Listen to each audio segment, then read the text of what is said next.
Beauty is in the eye of the beholder, ika nga. Pero beauty pa bang maituturing kung ang dream ng isang ginang sa San Fernando, Pampanga na young-looking skin naging tila nightmare na?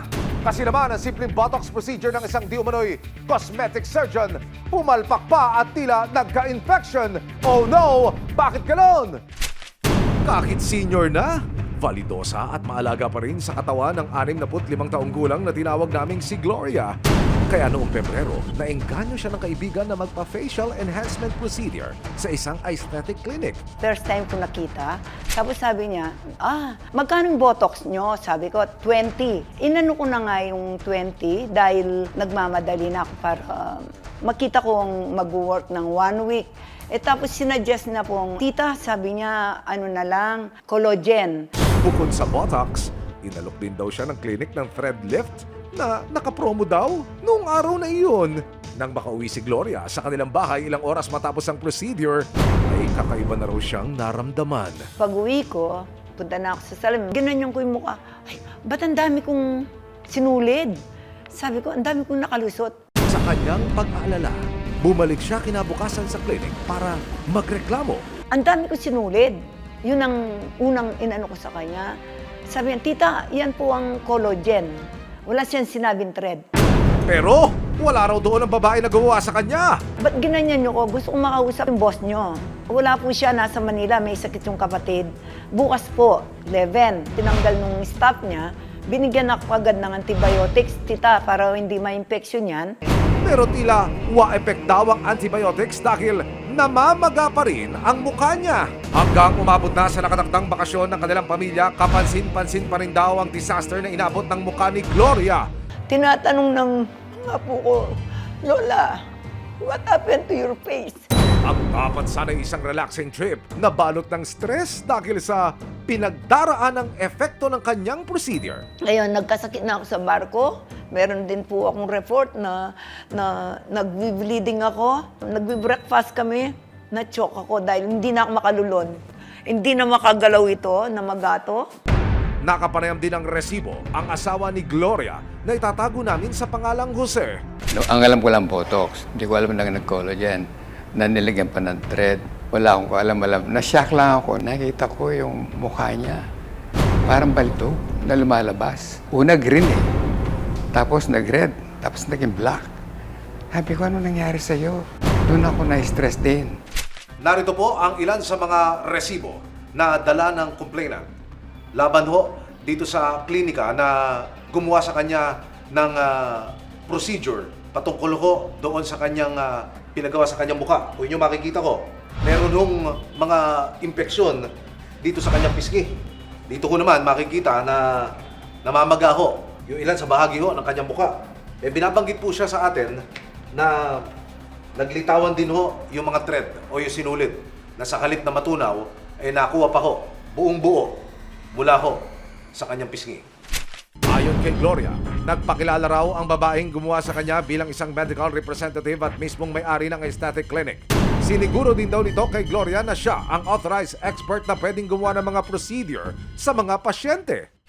Yun hong individual, yung personality na nag-perform ho ng procedure, ano po ang pakilala sa inyo nito? Doktor ho ba? Surgeon? Cosmetic surgeon? Aba kung ginagawa niya ako, ang sinasabi niya, medrep. Medrep siya. Siyang nagano ng mga gamot sa mga iba-ibang hospital.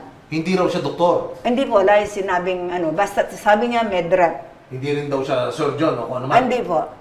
Ayon sa isang plastic surgeon sa isang kilalang ospital na nilapitan ni Gloria matapos ang naranasang bangungot sa aesthetic clinic.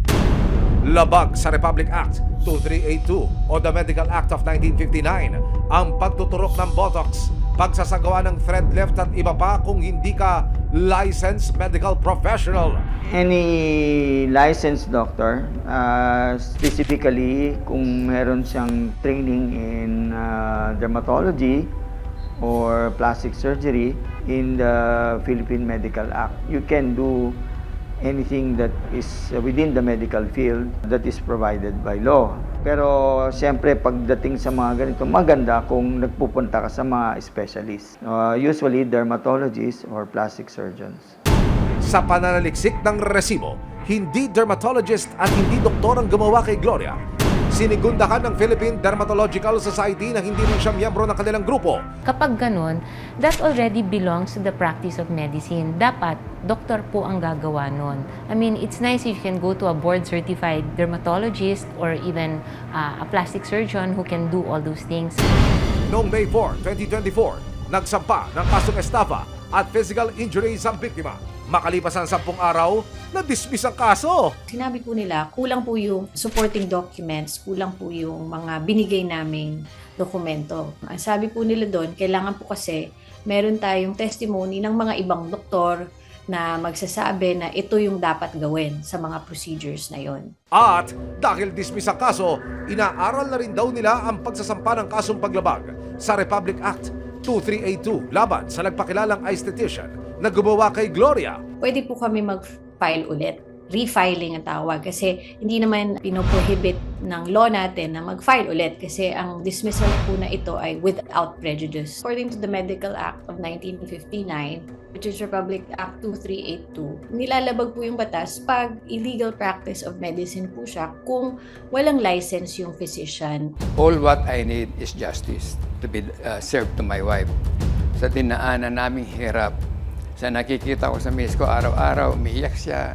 Nakikita ko ang depression niya, yung traumatic experience niya, napakasakit. Sinubukan ng resibo. Nakuna ng pahayag ang aesthetic clinic na inireklamo ni Gloria, pero hindi sila nagpaunlak ng panayam. Ayon sa kanilang abogado, hindi raw ito ang tamang panahon para magsalita sila tungkol sa mga akusasyon. Ayon sa plastic surgeon na hiningan ni Gloria ng tulong, kailangan daw tanggalin ang mga sinulid na nagdudulot ng impeksyon sa kanyang muka. March 19, 2024, ipinatanggal na ni Gloria ang mga thread o yung sinulid at nilagyan na rin ng gamot ang kanyang mga sugat. Sa katagalan, lumalalim ng lumalalim, baka may matamaan ng mga nerve sa muka na pwedeng maka-paralyze ng isang part ng muka. Pwede rin yung infection na pumasok sa system ng dugo at yun ang magiging tinatawag namin septicemia na magiging life-threatening. Ang impeksyon at sugat sa mukha ni Gloria, nasa 1 taon pa ang tagal ng paghilom. Ang peklat nito, maaaring mas matagal pa. Pero buo ang loob ni Gloria na ibalik ang natural na ganda at habulin ng hustisya.